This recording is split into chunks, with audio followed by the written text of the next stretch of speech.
Good evening. Happy Valentine's Day. Sharing the ISA love out to everybody. So here we are, week 2 of boot camp. Last week, you heard from Ilsa and Tim of finding people to talk to. So I've seen a lot of posts going around and I'm really struggling with this whole finger thing. But who here did, I have to fold them down, this post? Type a 1 in the chat if you did one of these posts.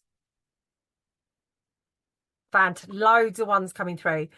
And type a 2 if you had a great response to that post.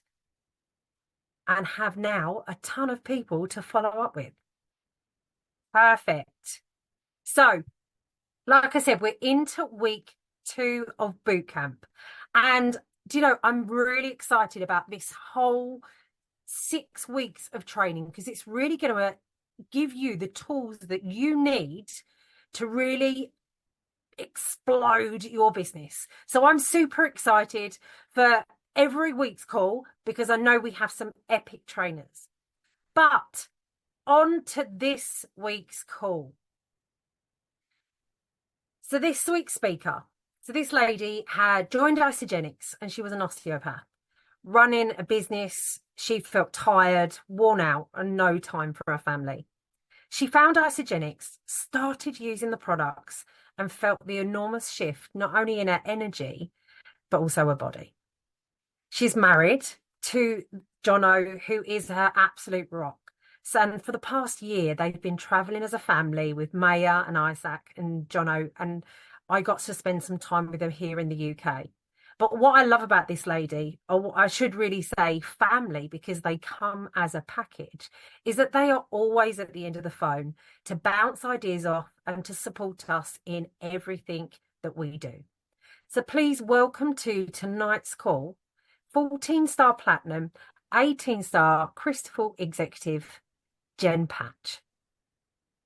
Good evening, everyone. Good morning for me. Thanks, Charlene. Charlene, I've just been letting everyone in. I hope that's okay while you're talking. So if you see if there's any randoms turned up, you'll know.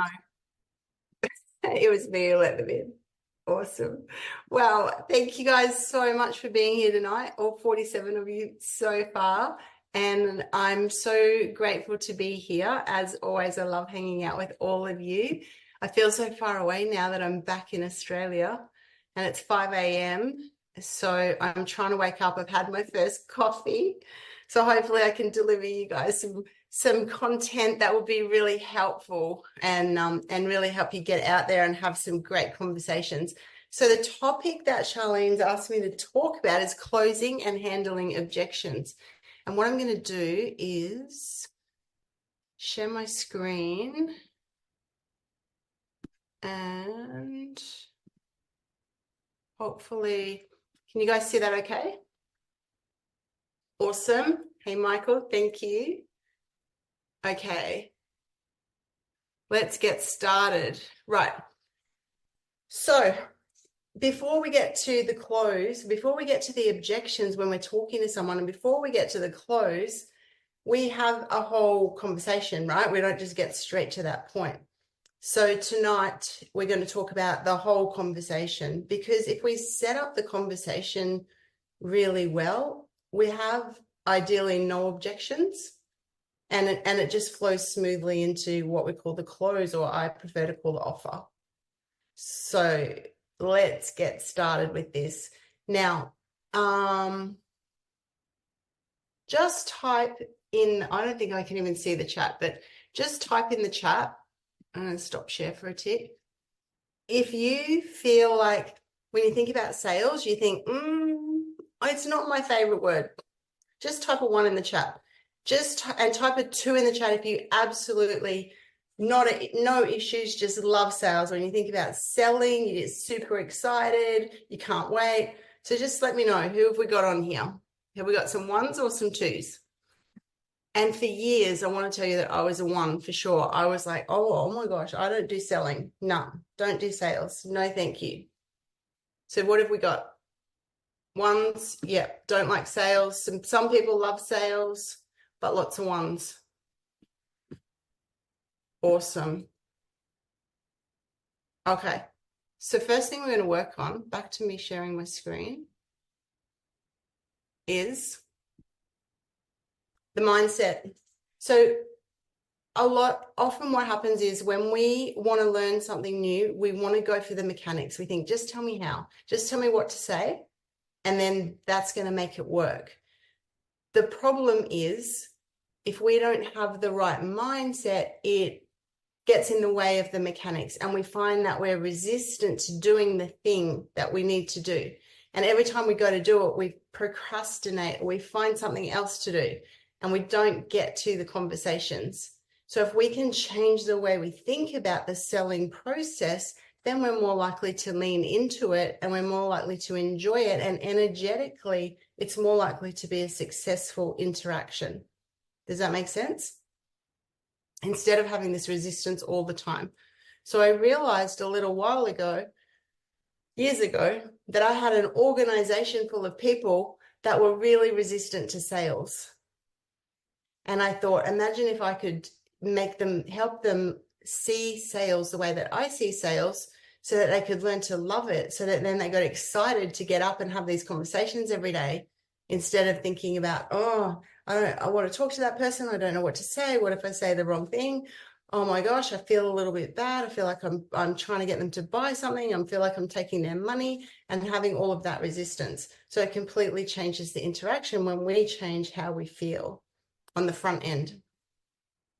Okay, so what happens typically for the people who feel like the resistance to sales? So all the people those of you who typed a 1, and remember, you're building a team, okay? So you too will have an organization full of people who some really love sales, but most have resistance to sales. Most don't like even the word sale or selling.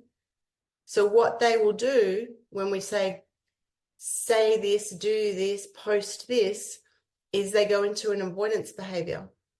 So they'll post and pray and hope that someone contacts them with their credit card. And I just want to tell you that when you do a post and pray that someone's going to contact you with their credit card, they don't. They never will. No one ever has, and you won't be the first. When you don't enjoy sales, when you feel resistance to sales, you avoid conversations. And we want to hide from the no's, because we feel like the no's they feel like rejection to us. Versus when we change the way we feel about sales, we get in the trenches, and this is where we find the traction, because sales is like any other skill. It's learned and it's earned. So we can get better at it. And some people confuse their alignment with their competence. They say, oh, I'm not good at sales. I'm not good at sales. But it's actually just that they're not good at it yet, because they haven't practiced it enough to get comfortable and to have it flow and to have it feel good. So the first thing we need to do is clean up and create a new relationship with the word sales and with the process of sales and selling. So on this call, we don't have time to run through the actual process, but what you can do is write down these questions. And then later on tonight, before you go to bed, you can sit with a blank piece of paper and put each question at the top of a new page and write, how does sales feel for me? And then just let it all out onto the page. How does sales feel? And you might write, sales feels sleazy, sales feels pushy, sales feels awkward. I don't know what to say. I don't like selling. I don't like taking people's money. Sales is, sales is, sales is. Okay, and just let it all out. And then flip the page over. Have a glass of water, come back to a fresh page and write, how do I want sales to feel? Imagine that we're in the business of selling something, right? That's how this business goes around. That's how all business works. So how would you imagine if you could find joy in the process? Imagine if it could be fun. Imagine if you got excited about it. Imagine if you could look at it in a different way. Imagine if you could see sales not as selling a product, but instead solving a problem for someone. Imagine that you have the gift of being able to solve someone else's problem or to help them solve a problem. How much different does that feel? Then I'm going to try and sell them a product so I can get a PIB. I'm going to try and sell them a product because I need another enrollment so that I can qualify for the Welcome Home Challenge. Feel the difference? I'm going to find out what their problems are. And maybe Isagenix is part of the solution. Maybe they have a toothache that's so bad they can't think of anything else and they can't get into a dentist, but you have a friend who's a dentist and you can phone up your friend and say, can you please fit my friend Susie and she's desperate to see someone. Maybe that's the problem that you can solve. But we don't know what people's problems are until we get into the conversation. And because we're humans with big hearts, we love to help other people solve problems. All humans do. But most humans, we don't like to sell because at some point in our life, we've been sold to and we didn't like the feeling. We felt pushed, we felt manipulated, and we didn't like that. And we don't want to be that person deep down inside, of course, right? Who would want to be that person? None of us want to be that person. The third part of this process of cleaning up and creating a new relationship with sales is, why do sales matter? So when you think about it, the first thing I think of is that sales really is about solving problems, as we just said. That's number one. And I love to help people solve their problems. But number two, I like buying. I mean, who else likes buying, right? We all buy things every day. If someone didn't sell them to us, we wouldn't be able to buy them. Buying and selling is what makes the world go around. And by saying, oh, I don't like sales, I'm not going to deal with it, I'm not going to change the way I think about it, it's kind of like saying, I expect someone else to do the thing that I'm not willing to do. And that's not really fair, because if we want to buy, someone has to sell, right? And I think about all the times I buy through the day or through the week, I'm so grateful that someone had that product or service so that I could buy it, that someone was willing to sell their product or service to solve my problem. I'm so grateful for that. I'm so grateful that I can hand over my money, because I don't have time to become an expert in dressmaking or vegetable growing or whatever the thing is. I can't be a dentist and an accountant.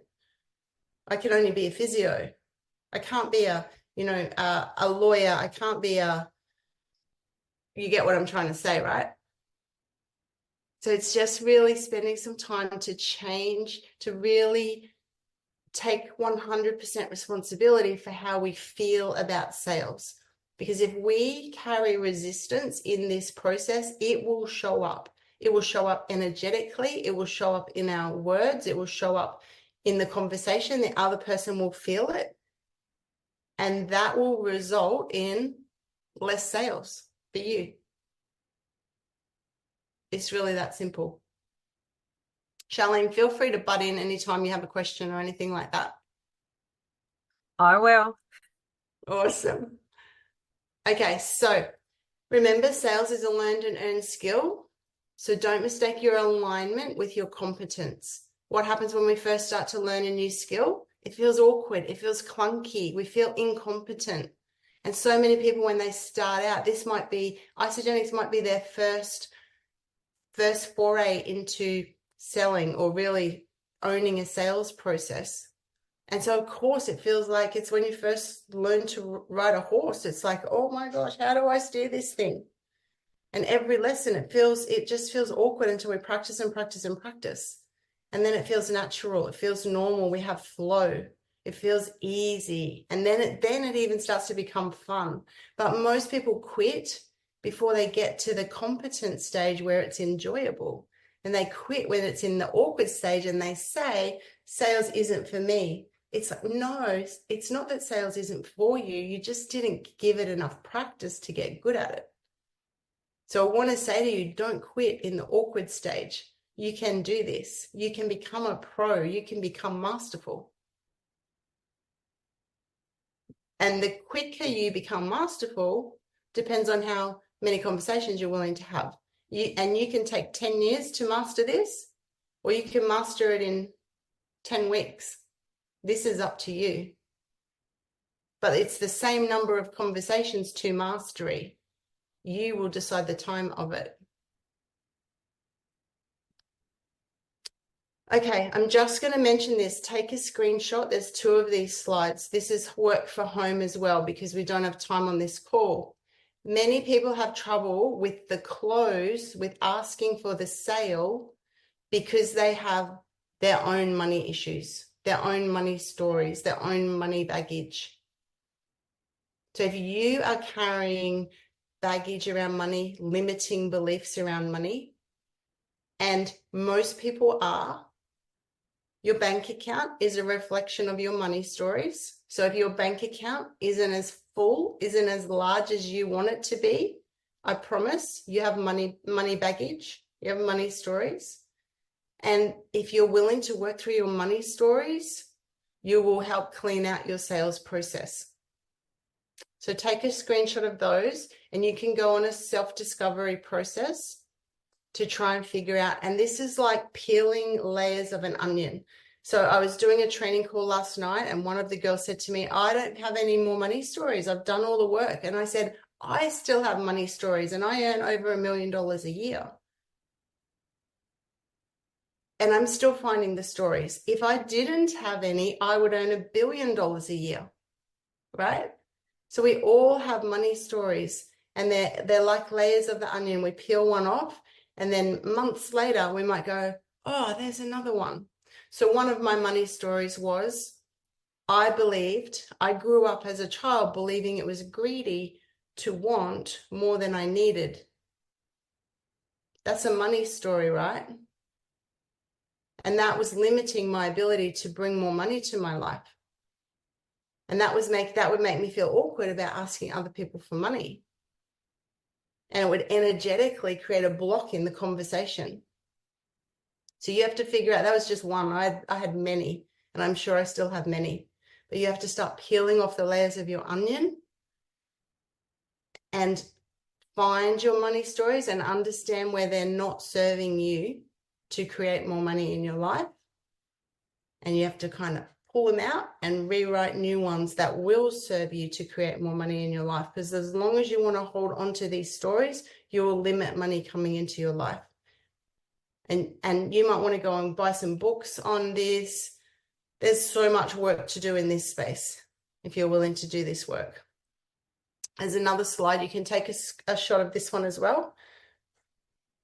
And that's just some examples that I wanted to put here just to trigger the process. So another great activity that you can do tonight is to write at the top of a page, money is, and then let it all out. What is money? And just put some music on and let it all go. Money is, money is, money is, money is. And some of you will be surprised what comes out. Awesome. Okay. Now let's get into sales. So the thing about sales is it's simply a communication process. And 2 questions sitting over the side there. We're going to talk about the parts of the process, but 2 questions sitting over the side. And it's as I talk about the process, I want you to think about which part of the sales process are you trying to avoid? And which part of the sales process do you need to practice? Because sometimes we think, I just suck at sales. Well, probably you don't suck at the whole part. You just suck at maybe one part or 2 parts of the process. Maybe you're really great at connecting and then it all falls apart after that. Or maybe you're just not connecting enough, so you don't actually have enough people to talk to. So these are the 4 parts of the sales process. Connect, which is what you learned about with Ilse and Tim last week. If you don't have people to talk to, you don't have people to talk to. Imagine a restaurant, right, where no one walks in the door. You don't have a business. So we have to connect with people. That's how we find our potential. That's our potential pool of customers, our pool of potential customers. Then the second phase is identifying if they have a problem. And we're going to talk through the process to identify if they have a problem. Then we make the offer. Some people like to call it the close. I prefer to call it the offer. And then once they get started, we support them. And we build the relationship from there. So that's really the communication funnel, which is the sales process. Okay, so connecting you did last week. This week we start on identifying, do they have a problem? And this is there's 5 steps written there. You can take a photo of that, or you can write it down. We'll sit on this slide for a moment. But your job is to find the gap. Is there a gap? So imagine that imagine it's old. When I roll over, it squeaks. The cat did its business in there. It smells. When Jono hops in the bed, it basically bounces me out the other side. It gives me whiplash. My neck's so sore, my back's sore. I wake up walking around like I'm 84. And then I go walking down the street and I come across a bed shop. And the salesman, he calls me and he says, Jen, we got these new cloud beds. You must come in and try them. And I go in and I lie on the cloud bed and I lie there and it's like, oh my goodness, I really need one of these cloud beds. And so I buy the cloud bed and he delivers it and I have the best night's sleep. And the next day I'm walking down the same streets, past the same shop, and there's another salesman working today. And he says, Jen, come and lay on, we've got these new beds, come and lay on the cloud bed. There's nothing that can make me buy another bed, right? At that point, one day later, because the gap is there is no gap. There is no problem to solve. But the day before, the gap was huge because my bed was causing me so many problems and the cloud bed fixed all of my problems. But now that I have a brand new cloud bed, my problems, my B, where I want to go, they're on top of each other. They are the same. There is no problem. There is no sale. Make sense? So we must identify if there's a gap. How do we do that? We find out where are they now? What are their problems? And we find out where do they want to be. So Charlene, if you could change anything about your health in the next, say, 90 days, what would you change? That's my favorite question. I love asking people that question. And then I find out what Charlene says, because otherwise I'm just making assumptions.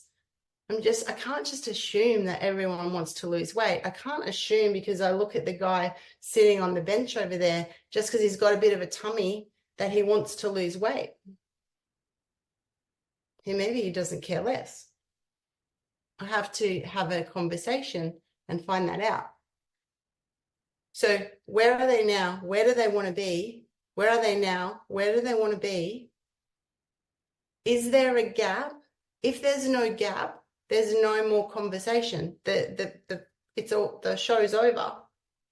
We can't push something. Imagine the guy kept trying, but you have to buy a cloud bed. I'm like, dude, I just bought a cloud bed yesterday. He's like, oh, I'm sure you need another one. No, there's only one of me to sleep in a bed. And Jono sleeps beside me. We don't need another bed. Oh, but, no. And that's where sales goes wrong. When we try and push things on people they don't want. And we feel awkward, they feel awkward. We lose a friend. They run away because Jen, there was no gap. I was just about to say, just quickly. So like there's a key here, right? So the man with the cloud bed, he's not listening. So you have to, would you agree? You have to listen to what the prospect is saying.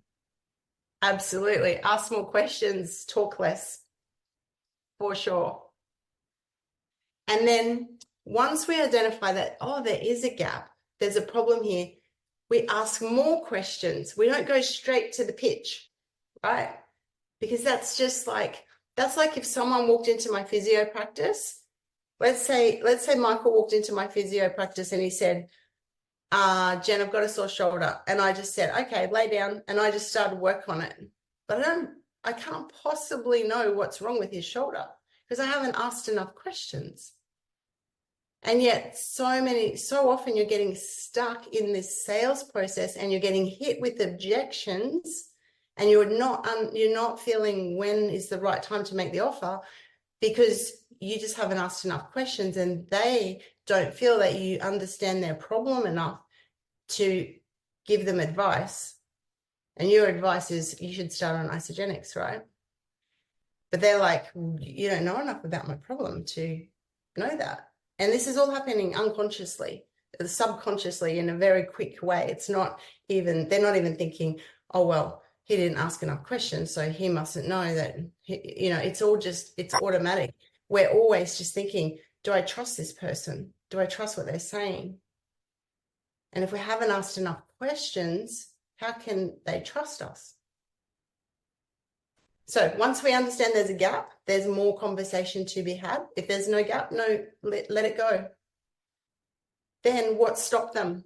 So I would say, Charlene, so what have you tried? What have you tried? So let's say Charlene said, I want to lose 5 kilos. And then I would say, so what have you tried so far? What's worked? What hasn't worked? Why haven't you already lost it? I'm trying to find out, because if she knew how to lose it, she would have. So there's something there stopping her. And Charlene might say, well, I know what to do, but I eat 5 blocks of chocolate every night because I just love chocolate. I don't know what she's going to say, right? But then I'm thinking, oh, wow, so she's probably got a bit of a sugar addiction. That'd be tough. How can we help that? What can we do to help with that? She's probably eating chocolate because she's not getting enough other nutrients. It's like, oh, Charlene, I think you're probably going for the chocolate because you haven't eaten enough during the day of the good stuff. And I have these meal replacement shakes that would give you all of the good stuff so your brain doesn't go looking for extras at nighttime. So you don't have those cravings and you don't have to rely on your willpower anymore. How does that sound? See how we get to I get to the crux of Charlene's problem because I asked enough questions. So that's the whole process there, 1 pager. Okay, let's go into this in a little bit more detail. Now, everyone with a heartbeat and a credit card is not our customer. So we have a traffic light system, which is really easy to understand. So of all the people you connected with, some people are what we call a red light. So they're not problem aware and they're not seeking a solution. So we might look at them and think, wow, isogenics could really help you. I think you need to lose some weight. But they might be like, they don't think they're overweight. They're sitting there smoking, drinking, having a great time, eating their hot chips and happy as. All their mates are a bit overweight, a bit pudgy too, and they're happy. They're not our customer. And what tends to happen, especially when we're new in this business, is we talk to those people and they say, no, go away. And we get all upset and we think it's us. And we feel rejected. And we find that rejection hard to take. And we try it a few more times and it happens a few more times and then we quit because it felt awful and we didn't like this. It wasn't fun. So I want to tell you that if you're talking to red light people, they're not saying no to you. They're not our customer. Imagine going into a nursing home full of 95-year-old ladies and trying to sell them a brand new Ferrari. You're probably not going to get a sale, right?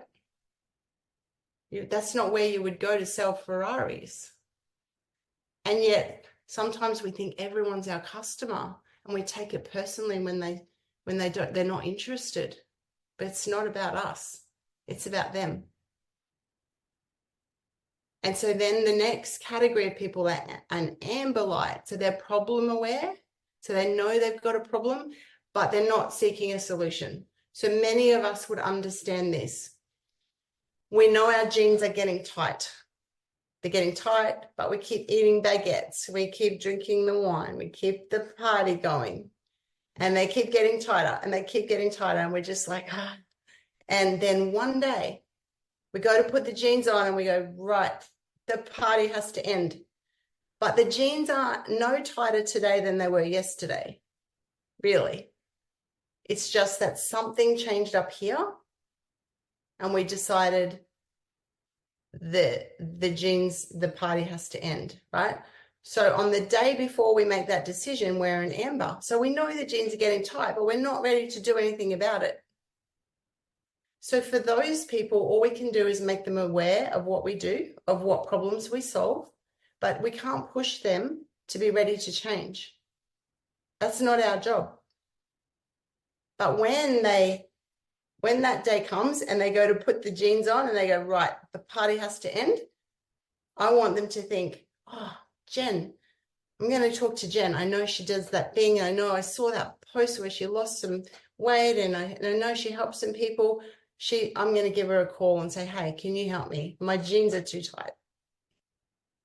Because now she's in the green category. So how do we find out which category, which traffic light people are?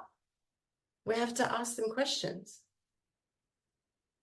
Do you have anything that you'd like to change about your health, say in the next 90 days? The red people say, nah. Health, what's that? The amber people go, nah, not really. Guess I maybe could, nah, but I'm okay, thanks. And the green people go, so funny you asked. I was just thinking, my jeans are getting too tight. I really got to do something about it. I don't want to buy a bigger size. And see the difference? But if we go and try and sell to all three, we're just going to get hit the resistance. We need to ask the questions first. Okay, so let's talk about the offer, the close, because I know so many people tell me they're in the conversation and they're thinking, oh, but how do I do the close? How do I close it? How do I get the money? How do I make the sale? This is the awkward part. So my first thing I did to help me is I changed it from the close, because that for me sounds very black and white and like an intentional, I'm going to get your money. It feels very transactional. So instead of a close, I think of it as an offer. And I offer to help them with their problem. So you have to find your language. I've got a couple of suggestions there on the screen. You can take a photo, but you need to find what feels good for you to say and lands well for them. There's no secret sauce recipe.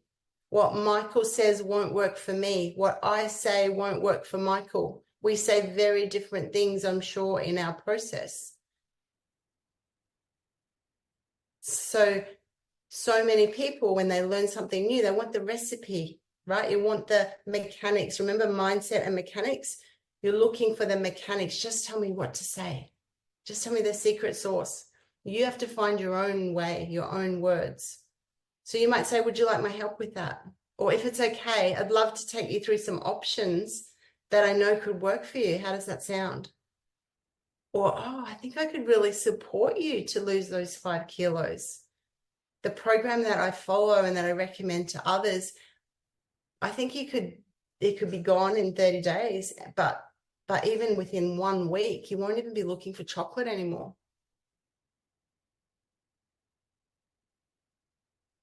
And then I roll in straight into, I'm going to send you a link.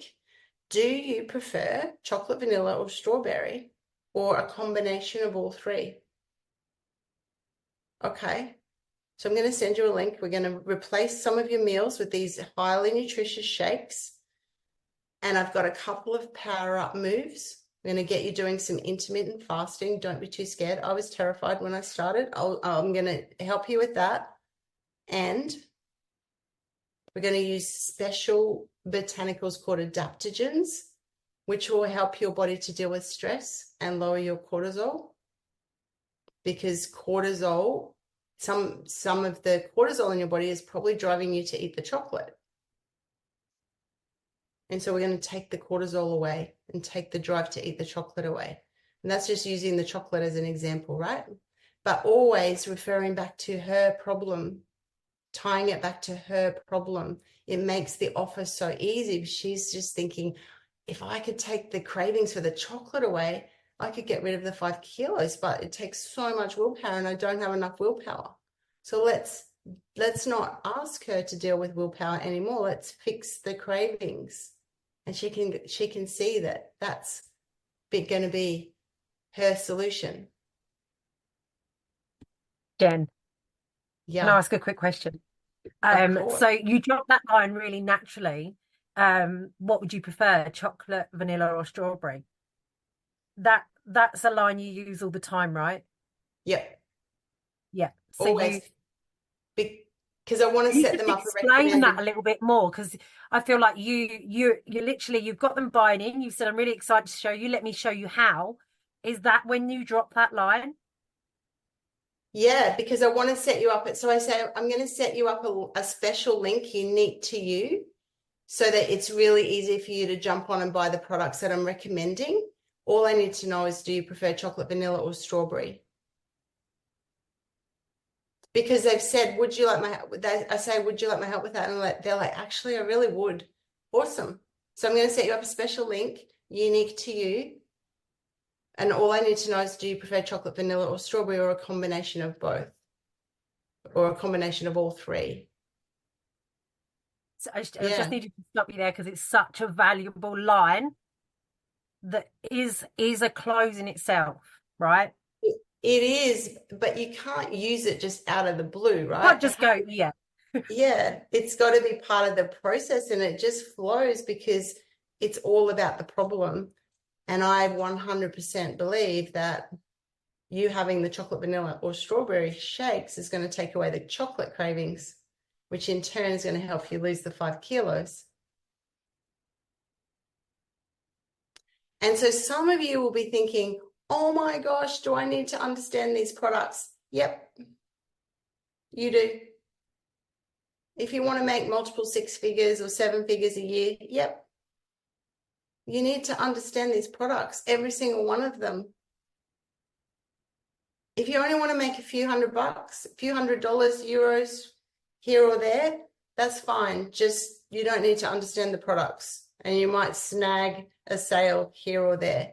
But if you really want to create a great consistent income, and if you want to have customers who understand why they're using these products so that they buy them again and again and again, you need to understand how these products help solve their problems.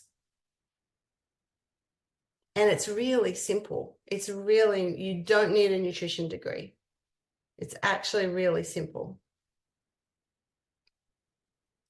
Okay, now let's deal with objections.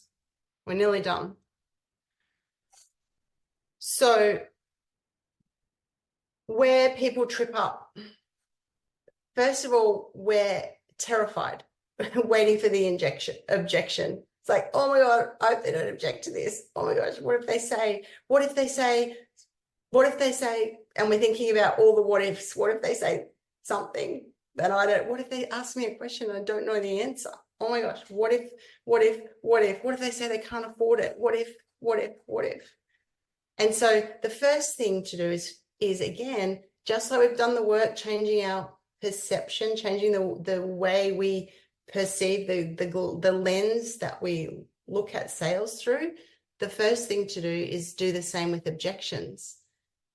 So instead of panicking about objections, instead of dreading objections, instead of making assumptions, instead of having all these negative feelings, we can see objections. We can choose to look at objections differently. We can choose to look at them as an opportunity to understand where they need more information. They're just telling us they don't know enough yet. They need us to connect the dots better for them. We've left out some information. They're not seeing how what we've offered is going to solve their problem. That's all they're telling us. And so our job, we're the guide, we're the dot connector. We're connecting. We're showing them. Our job is to show them a clear pathway. Remember the gap? Our job is to show them how these products can help them move through the gap to their solution, to have the problem no more. So sometimes we're getting objections because we're making it about our needs, not theirs. It's like, oh my gosh, I need 2 more enrollments to get to the Welcome Home Challenge. Or there's an incentive trip on. I need to get these points. Oh, I need a PIB. Haven't got my PIBs. Haven't got all. I need more money this month. So the first thing when we get an objection is to understand it. What do you really mean by that? When people say to me, oh, this is one of those pyramid schemes, the first thing I say is, what do you mean by pyramid scheme? Instead of going straight into defense, because I don't know what I'm defending. When they say pyramid scheme, I don't know what they really mean, right? And mostly they say, oh, one of those pyramid things, you know? And I'm like, no, what do you mean? And they don't even know what they mean. And that's the end of the conversation, usually. Sometimes we get to the point where I say, oh, those like a Ponzi thing, yeah, they're illegal. No, this company's been in operation for 21 years, sold billions of dollars of products. This is fully legit. It's in 25 different countries. That's the end of that. Right. So that's just one example. When people say, but I can't afford it, I say, well, what are you eating now? It'd be like, how much is all that chocolate costing, Charlene? How much are you spending on chocolate? But once I get people to understand that what they're eating, get them to own how much it costs. If I get a price objection, mostly I don't, because the process, I've followed the process. I rarely get a price objection. I might get oh, it's expensive. And then I say to people, well, one, it's your whole month of food except 1 meal a day. So it feels like you're paying a lot up front, but you're barely going to be going to the shop. But 2, remember, what you're eating now is not enough nutrition for you and not enough of the good stuff. And that's why you have the problem. And you have to put more of the good stuff in so that you don't have what you know, and I keep repeating the problem back to them. So when most people receive an objection, they go straight into convincing, straight into defending. Don't do that. Your first thing you should do is think of a question to ask back, to clarify, to gain more information. Remember, the objection is just them saying they need your help to understand more. So remain in helping mode, and you can work through the objection. They may be telling you they're an amber or a red, not a green. But you're just, remember, you're in problem-solving mode, trying to figure out, are they red, are they amber, are they green? But if they're amber and you annoy the crap out of them and push them too hard, when they're green, they're not going to come find you. Okay, but if you stay in problem-solving mode and your genuine intention is to help them solve a problem, not to sell products to them, it can only be a good experience. Okay, so if you've followed all the principles and you know that they're in the right potential customer lane and you understand their A and you understand their B and you follow the 5 steps, then pause and let the objections be okay. So we've talked all through that slide.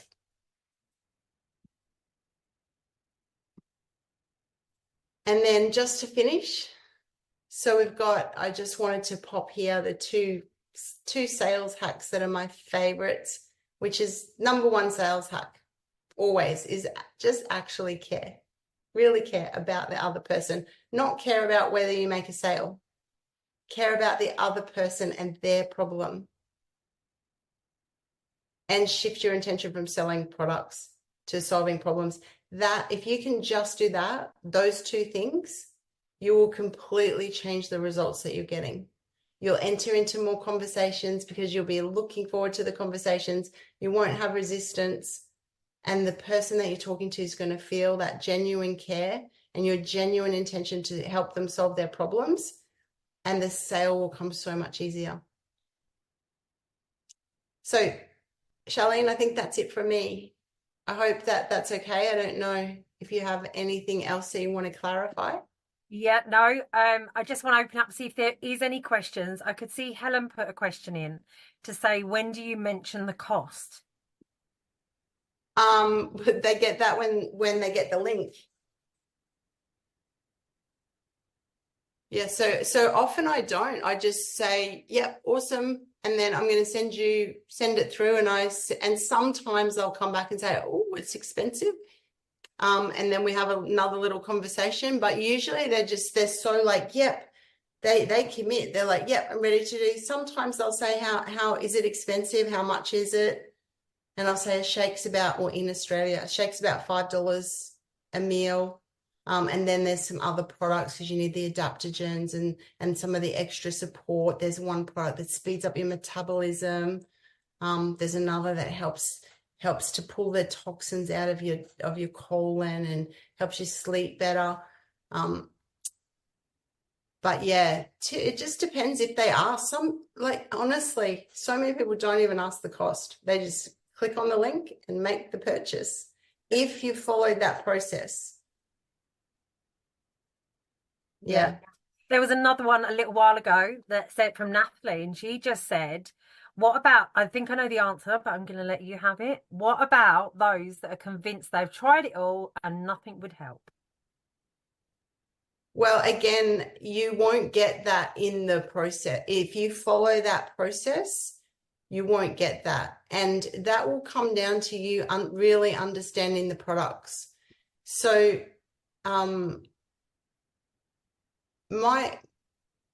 anyone, even personal trainers, even health professionals, I say to them in that process, usually, how much protein are you eating? And they usually say, I don't know. Pretty much 99 out of 100 people say, I don't know. I'm like, well, you need to know. Why? I'm like, because lean muscle mass is the most important organ in the body and it impacts every other organ. And they're like, oh, well, and I'm like, and it needs to be good quality protein too, because if you want to eat, I don't know what you call them. You know, those little red sausages with red skins. What do you call them? We call them Frankfurts in Australia. They're like rubbish. You know what I mean? Yeah, you want to eat those, you're gonna look like one of those. You need to eat the good stuff, and it will fix all of your health problems. And I get them to do a calculation. I think if you did one, you can work out the math. You guys are in pounds mostly, or some in kilos? Yeah, it varies, doesn't it? Okay, for the people in kilos, 1.6 grams of protein per kilo. I say, do that. So write down, I say to them on the call, get your calculator, put your body weight in kilos, multiply it by 1.6. What's that number? And they say, 131. I'm like, that's how much protein you need every single day. This is why I don't get any cost objections. I'm like, so in a 200-gram steak, oh my gosh, I lived in the UK. It's ridiculous. A steak at a pub is like 30 quid. It's like 60 Australian dollars. I tell everyone, I'm like, oh my gosh. So 30 quid for a steak this big in a pub, and that's going to give you about 50 grams of protein. You still need another 80. Where are you going to get it from? I'm like, here's these shakes. What's a shake in pounds, Charlene? 250-ish? Probably about £314, yeah, 340. Yeah, 340. Not 30, but even a steak in a supermarket is like 10 pounds, right? And here you can have this. And I get them to add another scoop of 24 grams of protein in a shake, yes. And I get them to add another scoop of pure protein of the IsoPro, right? Takes it up to 42. So 2 shakes a day. Now they're at 84, and then they can spend their 10 pound on their steak or their chicken or whatever that is. But it saves them money. They see that straight away. That's why I don't get any money objections. I've just come up with another question. Because you obviously went straight in with that strawberry, vanilla, or chocolate line. It's like ringing in my ears. I love it. But do you sell a variety of packs? I you do don't. a pack? Yeah. What is it that Jen sells and why? I only sell the 30-day reset plus a canister of IsoPro pretty much every single time. And then I might, if I've got an athlete, I'll get them on the amped range in the second month. But I don't even get the athletes on the amped range in the first month because they're mostly undergunning their protein, and I just want to get them back to baseline before I add in training aids. If I ramp up their training when they're basically not getting enough nutrition, I just set them up for injury and for being sore and for not recovering. So that's just me being a physio. They can start on whatever they want, of course, but always just 30-day reset plus an extra canister of protein. That's my favorite pack. It's really simple and easy to duplicate, I would imagine, to your team. Yep. I have my whole team just singing the same song. Yep. Perfect. Okay. Yep. I don't see any other questions, unless there's anything else that you want to add. But I want to thank Jen for your time tonight. I know it's super early on Valentine's Day as well. That was yesterday, so it's all good. We're a day. Oh, we're good. We're still in Valentine's Day. But just to wrap up the call, hang on, let me just to wrap up tonight's call. Jen spoke about enjoying the selling process, create a new relationship with sales. Instead of making a sale, think of solving a problem. Everyone loves to help people solve problems. When you first start, a new skill will feel awkward until you practice and you practice some more, and then it becomes natural. The sales communication process: connect, identify, offer, and support. Identify. That's really finding out about them, where they are now and where they want to be. Be curious. Listen to them talk. Really connect with their problem. Hey, if you could change anything in the next 90 days, what would you change? Identify who you are talking to by asking questions and think about where they are in the traffic light system. Red, not problem aware, not seeking a solution. Amber, problem aware, not seeking a solution. Green, problem aware and seeking a solution. It's time to go. If you could change one thing about your health in the next 90 days, what would you change? Once you have that green light, it's time to offer. I can help you with that. I can send you a link. What do you prefer? Strawberry, chocolate, or vanilla? Remember, objections are opportunities. Don't be defensive. Just ask more questions. Understand really what their objection is. But you have to keep thinking, are they a red, amber, or green? So last but not least, the sales hacks. Actually care. Shift your intention from selling products to solving problems. So thank you for joining tonight's call. I will leave you with one last thought, and that is, in business, our aim isn't to just sell, but to solve. By focusing on solving problems, we naturally attract success and build lasting connections. Have a fantastic Valentine's Day. Thanks, everyone. Happy Valentine's Day. Bye. Thanks, Charlene.